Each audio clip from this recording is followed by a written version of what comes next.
Pisces, you are coming into integrity with this new moon when it comes to your marriage and partnerships.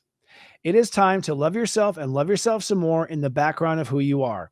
Put yourself first. Consider yourself first. Always be integrity with yourself first. Don't worry about letting down the world. Worry about letting down yourself. If you don't let down yourself, you won't let down the world. If you do let down yourself, you most likely will let down the world. It is a reflection of how you treat yourself on the inside. So this will allow you then to approach all relationships with a positive attitude and also a loving attraction. If you're loving yourself in your marriage, you're going to find and attract partners, business associates, and friends that love you first also. If you fail to love yourself, you'll find that you attract the opposite, people who put you down or ignore you. Now, Mars in Gemini is saying that Pisces and Pisces risings now must take a solid approach to emotional security. It is time to build the home family foundation, the emotional care that makes you feel grounded. You could say you're building a new fish tank, that you're transplanting your fish into a larger pond or to a larger body of water. However, that Mars in Gemini will square Neptune in the high degrees of your sign, which means that, yes, create the new home and family, create the new security, but don't abandon all the character development you've done over the last 6 years at least. Don't abandon all the things you've learned karmically of what to do and what not to do.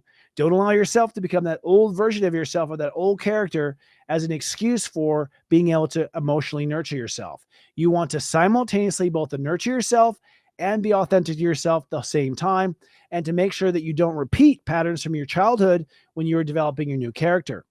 Now, with Neptune in Libra, this has to do with boundaries with yourself. You have considerably over time messed up boundaries with yourself, whether that is allowing yourself to sleep with someone that you don't want to sleep with, or allowing yourself to go down a path of substance abuse, or allowing yourself to really not be on track and be late to situations, or not show up for yourself when it comes to medicine or comes to responsibilities. Whatever the case is, you're forgiven.